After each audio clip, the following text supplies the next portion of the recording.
Hey guys, REZOOM just came out a few days ago and I'm reading it, so let's get into it. So my name is Dory and I've lost over 80 pounds. I identify as a bright line eater, which is a system of eating that is about food addiction and incorporating the use of 4 lines in order to help me with boundaries.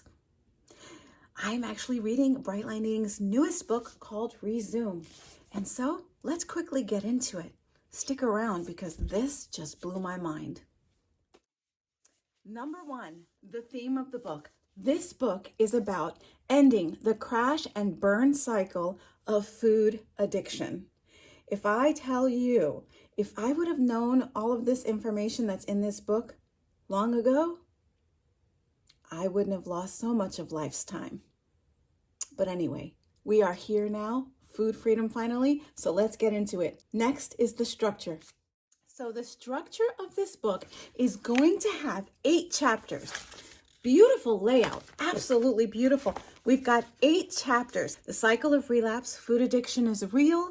Food addiction is the hardest, and boy is it ever. And the REZOOM reframe, food, actions, and support, and then your transformation with REZOOM. And at the end of the books, you have Appendix A, which is going to be the system. Appendix B, which is your inner parts work. So as you get through the first few pages of the book, that's Susan's story that's going to lay out what exactly this book is all about. And I have to tell you, you must read it. I am so excited because here's the scoop. This book has 2 vital parts to it. The REZOOM reframe, which is the mental shift that has to happen. And it's going to happen. 2, the REZOOM system, which is going to be all my inner parts working in harmony for my greatest good. Okay, we've got some work to do. Let's do it. I just want to really say this is what resonated with me. The diagnosis of food addiction. You see, because we have alcohol abuse, substance use disorder, and so on, right? And I have all of those themes in my life.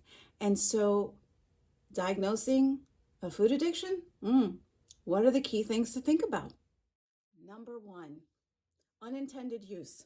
Consuming a substance in greater amounts and over longer periods of time than you had intended. Yes, check. Check. Right? So of course, I have consumed more food than I would have liked to consume, or I committed to consuming, but I did it anyway. And then I did it for long periods of time. Binge much? Yeah, I got that. 2, failure to cut back. Okay, failure to cut back.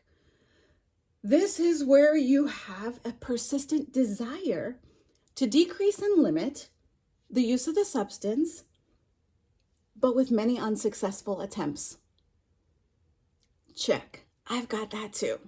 All my yo-yo dieting. The desire's there. Oh, I want it. And I fail every time. I'm 2 in, guys. What about you? All right, number 3, time spent. Time spent, meaning that we spend a significant amount of time acquiring, using, and recovering from the substance. Every addict in my life, yeah, this is the signature trademark. Every waking moment, acquiring, using, and recovering from the substance. Okay, I plot and plan food runs. I'm not done with the current meal. I'm already fantasizing about the next meal. I'll go to any lengths to get the next hit of food, even if that means driving a far distance and going at a really early hour or late hour to go get it, and then consuming all of that food and then recovering from being just up to here in food. Yeah. Check. I got that too. What about you? Time spent. I spend a lot of time obsessing about food and doing all the food business. Number 4 is going to be cravings. Yeah, this is a slam dunk. I got it. Check. So again, this is like how you diagnose some sort of an addiction. So far, we're checking these things down the line, guys. cravings, yeah, but what I will have to say is that on this journey, those cravings disappear. Your brain is rewired. Things change. I wouldn't have believed it unless I experienced it for myself. The food chatter is silent. We got no problems here. Number 5. This one makes me emotional. Failure to fulfill roles. Failure to fulfill roles. So you're so much in your food and your addictive behaviors with food that you mentally check out and you cannot fulfill the roles of your life. Wife, mother, father, stepmother, worker. Like, you are not fully present for everything else because you're so fully and overly present for the food in your life, the food addiction. Yes, I get emotional because I can think of my husband and my stepkids and all the lost moments because I mentally checked out. Number 5, I've got that too. And kind of piggybacking onto number 5, they've got in here interpersonal problems. Yeah, who's the person in my life that has been with me the entire time through this roller coaster? And how did it impact them? Yeah, my husband. Okay, we're on a roll here with number 7, giving up or reducing your social, occupational, recreational activities because of the substance use. Yes, food determined what I did, what I didn't do. It determined my day, all of it. Low self-esteem, inability to be brave, unable to be brave and to be willing to experience new things and socialize with people, because when I'm socializing, it's about food, baby. And you know what? When you eat one, I want 24. Enough said. I've got number 7 too. All right. Number 8 makes me just cringe because I'm guilty. Guilty as charged. Hazardous use. Now, for the addicts in my life, the substance users, the alcoholics, I have seen them go so far as to endanger themselves.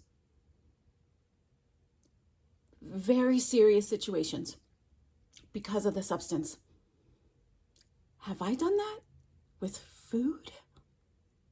Yes, I have. I have eaten spoiled food knowingly. I have pulled food out of the garbage to eat and landed in the emergency room because of food poisoning, H. pylori, salmonella, all of this business, just because of food. Yeah, I've put myself in harm's way. Yeah, we're in the home stretch, guys. So number 9 is continuing to use the substance despite the effects that it has on you, physically and psychologically. For me, let's talk about anger. Anger is oftentimes isolation, oftentimes associated with my food addiction. Isolation, anger. Just leave me be, leave me alone. I can't socialize without food. But really, for me, what meant the most was my physical. High blood pressure, high cholesterol, knee brace, ankle brace, hip brace. And still, I continue to eat, sugar, flour, gimme, even though I knew it was killing me.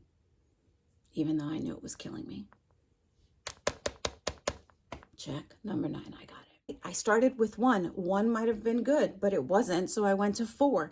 4 could have been good, but then I trained my stomach to expand by eating more, and I went to 12. But then 12 became an obsession, and I went to 24. I stretched my stomach out. I created a higher tolerance level for the substance. So does the alcoholic. So does the substance user. I got number 10 too. What about you? This is deep, guys. The last one is withdrawal. Withdrawal. Now, for the addicts in my life, I have seen them suffer. I have seen them go through withdrawal. And I do have to say, did I go through withdrawal when I started Bright Line eating? Yeah, from sugar and flour and quantities. But it was there. Yeah. These are the questions to ask. Listen, thank you for watching this video and working through some of this stuff with me. Bright Line eating has changed my life. I'm off medication now. I don't wear my braces anymore. My stomach, yeah, it has a memory for being stretched out too far, but I'm free. I work my practice. I work my program. I am in my identity, and it feels really good. So thank you for watching. And remember, when you're watching YouTube videos overall and you're pressed for time, you can always hit the playback speed and speed up my voice and still get the information. Please like this video. Please subscribe. And I'll see you soon. Comment below if any of these resonated with you.